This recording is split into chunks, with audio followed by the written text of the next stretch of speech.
Ir īstenojies vairāk nekā 30 gadu garumā lolotais madoniešu sapnis par savu sporta halli. Darbu ir uzsācis Madonas daudzfunkcionālais sporta centrs 6600 kvadrātmetru koplatībā.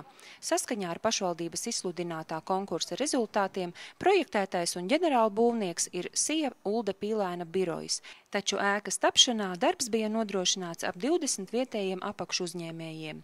Apkārtnes labiekārtošanas darbi vēl joprojām turpinās, taču jau tagad iekštelpās notiek sporta sacensības.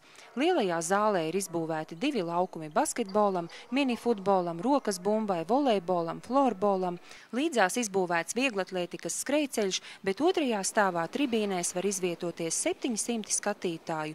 Ir iekārtota profesionāla trenažieru zāle, alpīnistu siena, labiekārtotas palīgtelpas sauna, paredzēts izbūvēt šautuvi un bowlinga zāli, darbosies kafejnīcas.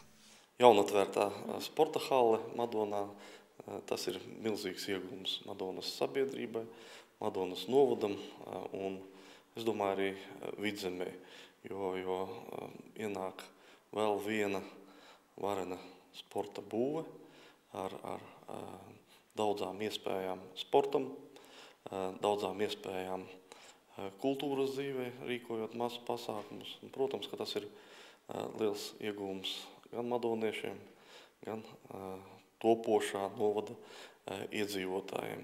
Labs darbs, kas padarīts, sporta halli esam uzbūvējuši, tagad uzstādīsim jaunus mērķus. Madonieši jau daudzus 10 gadus sapņo par peldbaseinu, un es domāju, ka mums turpinājumā jāvienojas par šo lielo darbu, lai vēl vienu sportam un veselībai veltītu objektu mēs uzbūvētu.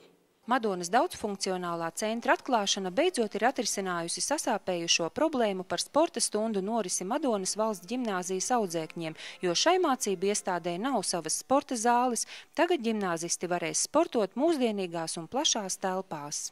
Madonas valsts ģimnāzijas skolēni ļoti priecājas par šī objekta gatavību, jo mums ir apsolīts, ka sporta stundas Madonas valsts ģimnāzijas skolēniem notiks jaunajā sporta hallē, jo mums nav savu telpu sporta nodarbībām.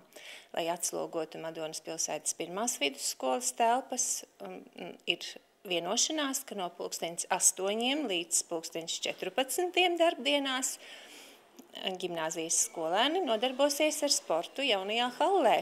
Līdz šim mēs strādājām ļoti lielā saspiestībā, 5-6 klases vienā Madonas 1. vidusskolas sporta zālē.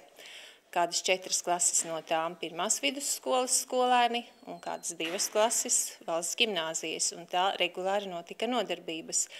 Ziemā, labi, ka ir sniegs, mēs organizējām slēpošanu, bet vasarā, pavasarī, rudenī ļoti grūti bija. Mēs ļoti ceram uz mūsu šī gada 12. klases izlaidumu, ka to mums izdosies sarīkot jaunajā hallē. Esam apskatījuši telpas, esam vienojušies par apskaņošanu, par krēslu izvietošanu, un es ceru, ka mums izdosies. Tomēr lielākais iegūms ir Madonas sporta skolas audzēkņiem un pedagogiem. Skola ir dibināta 1961. gadā, un tai vēl nekad nav bijis savu piemērotu telpu. Alleši tie ir bijuši šauri kabineti kādās biroju ēkās, savulaik sporta skola atradusies pat direktora dzīvoklī. Tuvojoties skolas pastāvēšanas 50. gadskārtei, Madonas sporta skola ir ieguvusi atbilstošas telpas. Ieguvumi ir gan sporta skolai, gan vispār izglītojošām skolām. Protams, ka lielākais ieguvējs ir sporta skola, jo patreiz sporta skola dzīvoja bez savām mājām, bez savām zālēm, un bērni, kā saka, izmantoja tikai citas zāles. Un, ja kāds ir dzīvojis kā palestīnietis, tad tie bijām mēs līdz šim. Tagad mēs esam tā kā pasakā, nedaudz eiforijā, vēl laikam paši arī neesam īsti aptvēruši, kas vispār ir noticis, kas mums pieder. Un tikai satiekoties ar cilvēkiem, apskatoties, teiksim, tiem bērniem, kuri nākuši šeieni, tās lielās ieplēstās acis, ka viņi ienāk šeit hallē un ka zina, ka tas ir viņiem. Mēs šonedēļ domājām, ka būs atvērto durvju nedēļa, bet neļausim vēl bērniem, teiksim, izmantot tās zāles. Bet treneru iespaidā, spiedienā un tāpat šo te bērnu spīdīgu atšteļu iespaidā, protams, halle jau ir sākusi darboties. Gan slēpotāji, Latvijas izlases mūsu slavenie ir apmeklējuši trenažieru zāli un jau dienā pa 2 treniņus taisa, jo ārā tāds laiks nelabvēlīgs. Vieglaslēti šodien ir aizbraukuši uz Valmieru, aizvakar trenējās arī šajā zālē, izmanto šo te 60 metru garo skrejceļu. Ir sajūsmā, es nezinu, basketbolisti, protams, teiksim, tuvākā Gulbene, kas ņēma mums arī daļu basketbolistu projām. Tagad bērni saka, ka mums ir labāki apstākļi, mēs negribam iet projām. Florbols, kurš gan nav sportskolas sporta veids, bet viņš ir populārs. Madona ir izsitusies diezgan augstu republikā līdz 1. līgai ar pieaugušo komandu.